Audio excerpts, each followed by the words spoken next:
ये एक ऐसा मौका है जब अभी अभी आपकी अध्यक्षता में ही इस संसद ने इस देश की मातृशक्ति को 33% आरक्षण सदनों में देकर कानून बनाने में इनकी हिस्सेदारी तय की है। और उसी समय में ये ऐतिहासिक सदन में करीब करीब 150 साल पुराने 3 कानून जो हमारी क्रिमिनल जस्टिस सिस्टम, आपराधिक न्याय प्रणाली को गवर्न करते हैं, वो तीनों कानूनों में पहली बार मोदी जी के नेतृत्व में भारतीयता, भारतीय संविधान और भारत की जनता का चिंता करने वाले बहुत आमूलचूल परिवर्तन लेकर मैं आया हूं। माननीय अध्यक्ष जी, इंडियन पिनल कोड, इसकी जगह जो इंडियन पिनल कोड 1860 में बना, उसका उद्देश्य ही दंड देना था, उसका उद्देश्य न्याय देना नहीं था।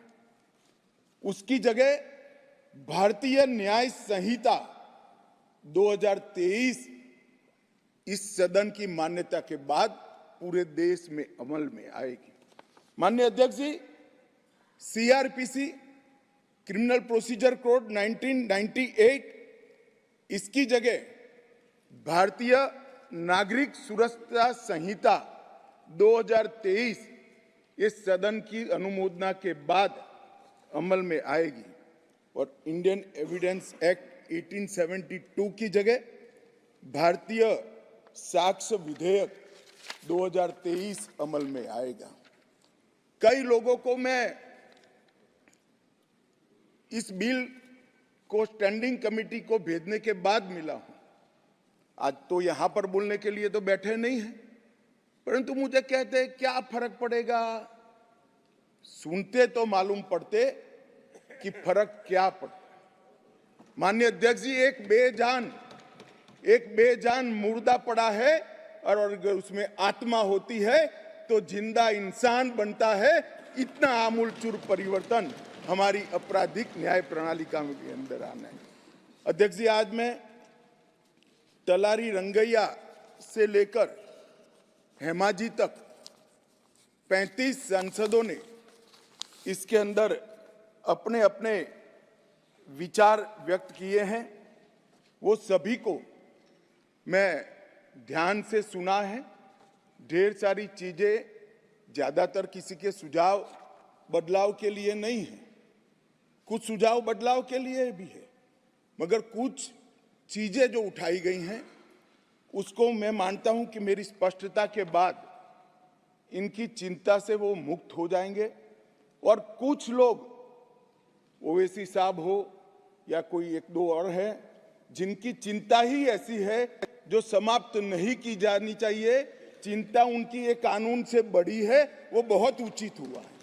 इसलिए ऐसी चिंता का मेरे पास कोई समाधान नहीं है, परंतु स्पष्टता से काफी सारी चीजें क्लियर हो जाएगी। और मैं 3 ऑफिशियल अमेंडमेंट लेकर भी आऊंगा जो मैं बाद में बताऊंगा। माननीय अध्यक्ष जी, एक तीनों कानून अंग्रेजों के जमाने से बनाए थे। जैसा मैंने कहा कि 150 साल पुराने कानून हैं।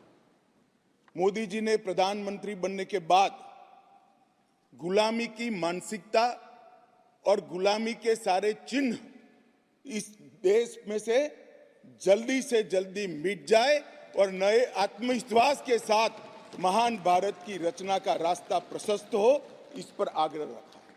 उन्होंने लाल किले की प्राचीर से कहा, मान्यवर, उन्होंने कहा कि कॉलोनियल कानूनों से जल्दी इस देश को मुक्ति मिलनी चाहिए। और उसी के तहत गृह मंत्रालय ने 2019 से इसमें परिवर्तन लाने के लिए गहन विचार विमर्श चालू किया था। मान्यवर, ये जो कानून थे, ये कानून एक शासक ने, विदेशी शासक ने अपने शासन को बनाए रखने के लिए बनाए हुए कानून थे। एक गुलाम प्रजा को गवर्न करने के लिए बनाए हुए कानून थे। और इसकी जगह अब ये जो कानून आ रहे हैं वो हमारी संविधान की मूल 3 चीजें, व्यक्ति की स्वतंत्रता, मानव के अधिकार और सबके साथ समान व्यवहार, ये 3 सिद्धांतों के आधार पर बनाए जा रहे कानून है। ये इसका मूल परिवर्तन है जो कुछ लोग पहचान नहीं पाए। मान्यवर, हमारे यहाँ न्याय की बहुत पुरानी अवधारणा है। हमारे यहाँ न्याय की अवधारणा अनेक प्रकार के दर्शन के अंदर समाहित, व्यास, अत्रि, याज्ञवल्क्य, बृहस्पति, पराशर, चाणक्य, वत्सायन, देवानंद ठाकुर, जयंत भट्ट, गणेश उपाध्याय, केशव मिश्र, रघुनाथ शिरोमणि, ये सभी विद्वानों ने अनेक प्रकार की संहिता में दंड और न्याय पर अपने विचार रखे हैं जो मूल भारतीय विचार है। मान्यवर, ये तीनों कानूनों को अभी जो है, ये तीनों कानूनों को अगर ध्यान से देखते हैं तो इसके अंदर न्याय की कल्पना ही नहीं है। दंड देने की बात को ही न्याय माना जाए। हमारे यहाँ, हमारे शास्त्रों में दंड की कल्पना न्याय से उपजी। पाश्चात्य विचारों के जो अंग्रेज शासन में लाए गए कानून थे, उसमें न्याय का उद्भव दंड में से होता है। हमारे यहाँ दंड इसलिए दिया जाता है कि जो विक्टिम है, जिसका अहित हुआ है, जिसके अधिकारों की रक्षा नहीं हुई, उसको न्याय मिल पाए, इसलिए किसी को दंड देते हैं। और दंड देने का उद्देश्य क्या है? विक्टिम को न्याय देना और वो दंड के माध्यम से और कोई इस तरह की गलती न करे, इस तरह का समाज के अंदर एक एग्जाम्पल प्रस्तापित करने के लिए ये दंड का प्रोविजन है। ये नए जो 3 कानून लेकर मैं आया हूं, वो मूल भारतीय न्याय के संहिता के आत्मा को प्रकटीकरण देने वाले कानून है। और सच अर्थ में आजादी के इतने सालों के बाद मान्यवर, पहली बार ये तीनों आपराधिक कानूनों का, अपराध की सिस्टम को चलाने वाले कानूनों का, क्रिमिनल जस्टिस सिस्टम को चलाने वाले कानूनों का पहली बार मानवीयकरण होगा। मान्यवर, ये कानूनों को ध्यान से पढ़ेंगे तो ये कानून के अंदर आज तक, जब तक ये सदन रिपील नहीं करेगा तब तक यूनाइटेड किंगडम की संसद ने बनाया हुआ कानून आज हमारे कानून में विद्यमान है। प्रांतीय अधिवेशन, वो भी अंग्रेजों के जब हम गुलाम थे तब का शब्द है। क्राउन के प्रतिनिधि का सम्मान, London gazette, jury, Lahore court, United Kingdom of Great Britain and Ireland, Commonwealth, her majesty सरकार, लंदन गैजेट के जिक्र, ब्रिटिश क्राउन का दबदबा, इंग्लैंड के न्यायालय और हर मेजेस्टी रोमिनियन और बैरिस्टर शब्द प्रयोग का जिक्र आजादी के बाद भी 75 साल तक होता गया। मोदी जी के इस इनिशिएटिव ने हमारे तीनों कानून को एक गुलामी की मानसिकता और उसके चिन्हों से मुक्त कराया। मान्यवर, ये कानून जो बनाए थे, ढेर सारे लोगों ने कहा, कुछ सांसद मुझे पर्सनली भी मिले, वो समझ ही नहीं पाते थे कि फर्क क्या कर रहे हो। मैंने कहा कि ये सब आपको समझना है तो सबसे पहले चैप्टर को समझिए। चैप्टर की अनुक्रमणिका देखेंगे तो ही मालूम पड़ जाएगा कि कानून इस देश के नागरिकों के लिए नहीं बने थे, कानून अंग्रेजों की राज की सुरक्षा के लिए।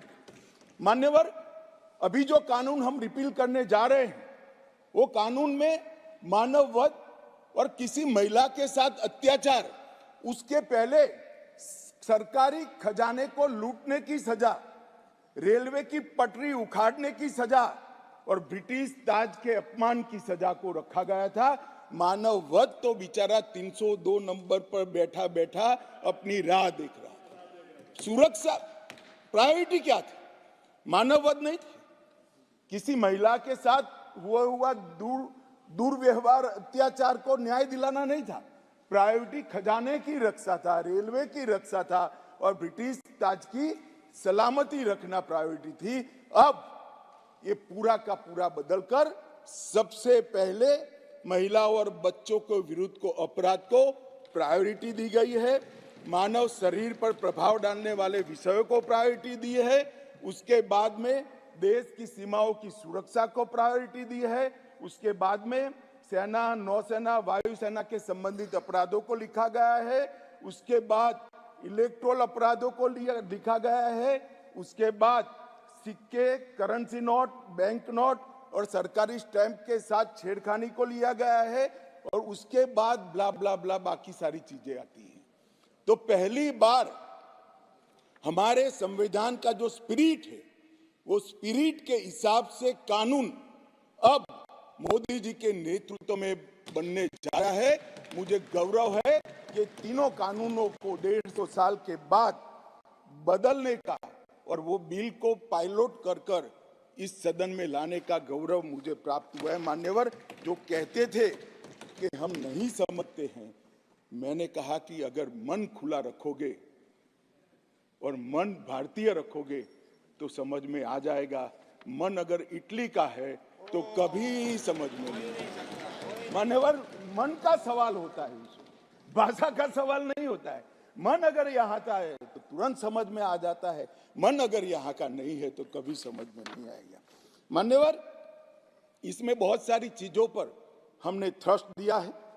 आतंकवाद की व्याख्या अब तक किसी भी क्रिमिनल जस्टिस सिस्टम के कानून में नहीं थी। पहली बार मोदी सरकार आतंकवाद को अब व्याख्यायित करने जा रही है, जिससे इसका कोई लूपहोल्स उठाकर आगे फायदा न ले पाए। मान्यवर, इसके साथ साथ राजद्रोह को देशद्रोह में बदलने का काम। पहले राजद्रोह की व्याख्या थी, मैं आगे डिटेल में बताऊंगा। राज से मतलब शासन था, भारत नहीं था। किसी भी राज्यकर्ता के खिलाफ कोई भी कुछ बोलता था तो इसके पर अपराध, राजद्रोह का कानून लग जाता था। हमने व्यक्ति की जगह देश को रखा है। व्यक्ति की टीका ये लोकतंत्र का सबसे अच्छा लक्षण है और देश को नुकसान करने वाले को कभी बख्शना नहीं चाहिए। ये दृढ़ता भी इसमें है। राजद्रोह को इतने साल के बाद देशद्रोह में परिवर्तित करने का काम ये कानून करेगा। मान्यवर, कानून में आज इस सदन के सभी सभासदों को गारंटी देना चाहता हूं कि आने वाले 100 साल के टेक्निकल इनोवेशन जितने भी होंगे, इसकी कल्पना कर हमारी न्यायिक पद्धति को इससे सुसज्ज करने के लिए सारे प्रोविजन इसी कानून के अंदर कर दिए गए हैं और सारी टेक्नोलॉजी का उपयोग कर जल्दी न्याय बने, इसके लिए भी हम आगे बढ़ रहे हैं। मॉब लिंचिंग का प्रावधान भी किया है। एक बार मैं किसी भाषण में चिदंबरम साहब को सुन रहा था। उन्होंने कहा कि गृह मंत्री की परीक्षा है कि नया कानून लेकर आएंगे तो मॉब लिंचिंग का क्या करेंगे। चिदंबरम साहब, ना आप हमारी पार्टी को समझे हो, ना हमारे सिद्धांतों को समझे हो। हमारी पार्टी की केवल एक और एक आइडियोलॉजी है, भारत का उत्कर्ष। एकमात्र आइडियोलॉजी पर Bharatiya Janata party. Mob lynching घृणित अपराध है और उसको हम नए कानून में फांसी की सजा का प्रावधान कर इंक्लूड कर रहे हैं। मगर अब मैं आपको पूछना चाहता हूं, आपने भी इस देश में 70 साल में 58 साल शासन किया है, आपने मॉब लिंचिंग को भला अब तक क्यों नहीं लाए थे? हम तो जब बदलाव किए तब लाए। मॉब लिंचिंग शब्द का उपयोग हमें गाली बोलने के लिए तो खूब किया, मगर जब सत्ता में आए तब भूल गए। इस प्रकार के व्यवहार को जनता जानती है, इसीलिए उस ओर बैठे हो और उस ओर से भी सदन के बाहर बैठे हो। मान्यवर, ये जो इनका डबल स्टैंडर्ड है, इसके कारण उनकी पार्टी को आज इतनी सारी दिक्कतें उठानी पड़ी है। मान्यवर, पुलिस और नागरिक के अधिकारों के बीच में बहुत अच्छे से इसमें संतुलन साधा गया है। सजा का दर बढ़ाने के लिए हमने ढेर सारे प्रावधान इसके अंदर करे हैं, जिससे सजा करने का प्रतिशत बढ़ेगा। साइबर क्राइम के लिए भी ढेर सारी प्रोविजंस किए हैं और कम्युनिटी सर्विस को भी हम पहली बार इंट्रोड्यूस कर उसको कानूनी जामा पहनाने जा रहे हैं, जिससे जेलों पर के बर्डन को कमी आ जाएगी। मान्यवर, ये तीनों कानून जैसे मैंने कहा 150 साल के बाद बदले जा रहे हैं और देश के 130 करोड़ लोगों को प्रभावित करने वाले कानून हैं और ये कानूनों के आधार पर ही आने वाले समय में इस देश की आपराधिक न्याय प्रणाली चलनी है। इसलिए बहुत जरूरी था कि इस पर एक व्यापक बहस करी जाए। समाज के हर वर्ग से और जो लोग इनसे जुड़े हुए हैं, ये प्रक्रिया में जुड़े हुए, वो सभी से, सभी चुने हुए प्रतिनिधियों से, सभी ऑल इंडिया सर्विस के अधिकारियों से और सभी विधानसभा के सदस्यों से भी चर्चा की जाए।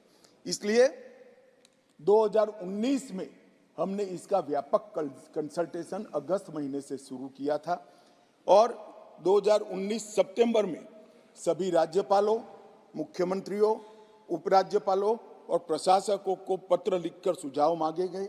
जनवरी में देश के मुख्य न्यायाधीश, सभी हाईकोर्ट्स के मुख्य न्यायाधीश, बार काउंसिल्स और विधि विश्वविद्यालय को पत्र लिखकर सुझाव माने गए। ये सुझाव आने के बाद 2021 में मैंने स्वयं सभी सांसदों को पत्र लिखा और सुझाव मांगे। 2020 में सभी विधायकों से सुझाव मांगे गए। BPRND ने देश के सभी IPS अफसर से सुझाव मांगे। गृह मंत्रालय ने देश के सभी कलेक्टरेट से सुझाव मांगे, क्योंकि कलेक्टरेट भी इसका बड़ा हिस्सा होता है। और मार्च 20 में ये सारे सुझावों को संकलित नेशनल लॉ यूनिवर्सिटी दिल्ली के कुलपति की अध्यक्षता में कमेटी बनाकर किया और उसके बाद लगभग 18 राज्य, 6 संघ राज्य, सुप्रीम कोर्ट और 16 उच्च न्यायालय, 5 न्यायिक एकेडमीज, 22 विधि विश्वविद्यालय, 42 संसद सभ्य और लगभग 200 के आसपास IPS अफसरों ने अपने सुझाव मुझे भेजे। कुल 3200 सुझाव एकत्रित हुए, जिसको फुल स्टॉप कॉमा में पढ़कर इसको रखना या नहीं रखना, इसका विवेक के आधार पर निर्णय लिया गया है। और पूरे तीनों कानूनों को मैंने स्वयं लाइन बाय लाइन नहीं, फुल स्टॉप कॉमा में पढ़ा है। 58 सीटिंग मेरे 158 सीटिंग मेरे खुद के हुए हैं सुझावों को आमेज करने के लिए और कानूनों को पढ़ने के लिए। और ये सब कर हम ये कानून लेकर आए थे। 11 अगस्त 2023 को ये भारतीय न्याय संहिता, भारतीय नागरिक सुरक्षा संहिता और भारतीय साक्ष्य अधिनियम को, इन 3 विधेयकों को मैं यहाँ लेकर आया और आपने उसको गृह विभाग की स्थायी समिति को विचारार्थ भेज दिया। मान्यवर, वहाँ पर ढेर सारी चर्चा हुई। 10 नवंबर 2023 को इसकी रिपोर्ट राज्यसभा के उपसभापति को दे दी गई और ढेर सारे सुझाव, ढेर सारी टाइपिंग एरर्स, ग्रामेटिकल एरर्स और लीगल प्रोनाउंसिएशन के जो अपभ्रंश थे, ये सब सुधारने के लिए माननीय संसद सभ्यों की समिति ने ढेर सारे विचार रखे। इसलिए उसको जस का तस रखने की जगह मैंने पुराना बिल रिपील कर विड्रॉ कर नया बिल लेकर मैं आज सदन के सामने आया हूं और इतने गहन विचार विमर्श के बाद मान्यवर बिल मैं सदन के सामने रखा है। मान्यवर, मोदी जी के नेतृत्व में जो 3 कानून आए हैं, न्याय, समानता और निष्पक्षता, ये 3 मूल सिद्धांतों के आधार पर इसके अंदर बहुत बड़ा परिवर्तन किया गया है। टेक्नोलॉजी का भरपूर उपयोग हो और आने वाले लंबे समय तक टेक्नोलॉजी के नए नए इनोवेशन क्या हो सकते हैं, इसकी कल्पना कर अभी से इसकी कानूनी वैधता के लिए ढेर सारे प्रोविजन किए हैं। फॉरेंसिक साइंस को इसके अंदर बहुत तवज्जो दी गई है और इसके माध्यम से, ये कानूनों के माध्यम से जल्दी न्याय मिले, इसके लिए पुलिस, लॉयर्स और न्यायमूर्ति सभी पर एक प्रकार से समय की मर्यादा डालने का काम भी इस कानूनों के माध्यम से हुआ है। मान्यवर, भारतीय नागरिक सुरक्षा संहिता, इसमें पहले सीआरपीसी में 484 धाराएं थी, इसके जगह अब 531 होंगी।